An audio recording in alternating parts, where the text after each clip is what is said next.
Ya, shalom saudaraku, puji Tuhan kita masih dalam suasana tahun baru. Tahun 2021 ini adalah minggu yang kedua. Saudaraku, perenungan kita hari ini diambil dari Kejadian 25 sampai dengan 27. Saudara, beberapa hal, dua hal saja yang kita renungkan lewat firman Tuhan ini. Yang pertama adalah perjanjian Tuhan tetap terjadi bagi orang percaya. Saudaraku, ketika Abraham di umur 175 tahun, dia meninggal dan tinggallah anak-anaknya, yaitu Ishak dan Ismail.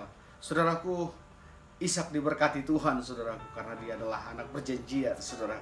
Ketika terjadi kelaparan di tempat Ishak, yaitu dia tinggal di Lahairoi, di Kejadian 26, Ishak pergi ke Mesir, saudaraku, seperti terjadi kepada ayahnya Abraham saat itu juga mengalami kelaparan yang hebat di dalam Kejadian 12 ayat 10. Dan kenapa di Mesir? Di Mesir di sana banyak air karena ada sungai Nil di sana, saudaraku.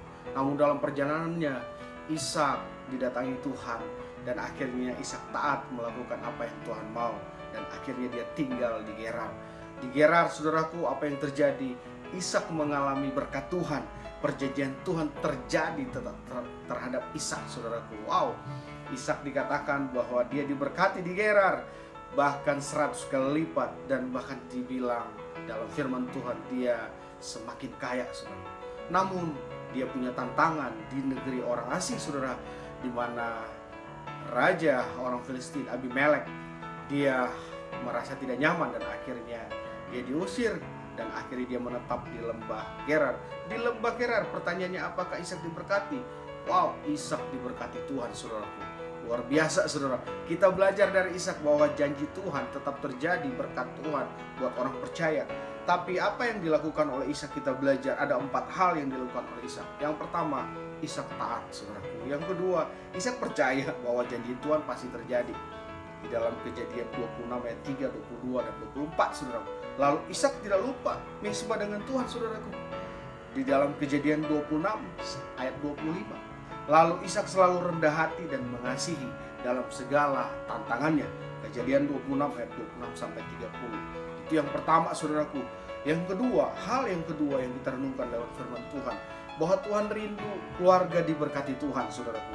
Ketika Ishak dan Ribka menjadi satu dalam sebuah keluarga, saudaraku. Namun Ribka mandul, tapi Tuhan mendengarkan doa Ishak dan akhirnya mengandunglah Ribka, dan dapatlah mereka anak kembar, saudara. Namun dalam kandungan terjadi bertolakan, saudara. Dan Tuhan lewat Ribka dikatakan bahwa firman Tuhan kepadanya, 2 bangsa ada dalam kandunganmu dan 2 suku bangsa akan berpencar dari dalam rahimmu. Suku bangsa yang satu akan lebih kuat dari yang lain, dan anak yang tua akan menjadi hamba kepada anak yang muda. Dan memang firman Tuhan ini nyata terjadi. Yakublah yang menjadi bangsa yang kuat, saudara. Kenapa tidak Esau? Ternyata Esau mengalami hal-hal di mana dia mementingkan dirinya, dia lebih menyenangkan dirinya, di mana sehingga dia menyepelekan hak kesulungannya. Akibatnya dia tidak diberkati oleh ayahnya, yaitu Ishak, saudaraku. Keluarga harusnya Tuhan rindu diberkati oleh Tuhan.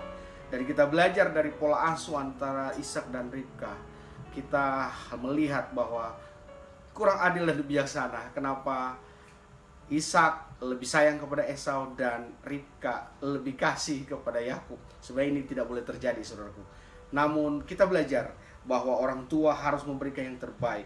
Dalam 2 poin untuk kita berikan yang terbaik buat anak-anak kita, di dalam Efesus 6 ayat 4, bahwa didiklah mereka di dalam ajaran dan nasihat Tuhan. Kita harus didik anak-anak kita. Untuk kita apa, saudaraku? Memberikan apa? Keadilan dan bijaksana terhadap anak-anak kita. Itu yang pertama. Yang kedua, kita harus didik anak-anak kita firman Tuhan. Kata Ulangan 6 ayat 6 sampai 7, ajarkan mereka firman Tuhan berulang-ulang. Saudaraku, dua hal ini membawa kita supaya kita terus berjalan bersama Tuhan dengan janji Tuhan.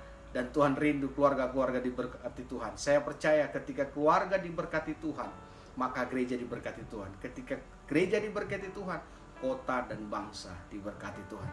Terima kasih, Tuhan Yesus memberkati kita semua. Amin.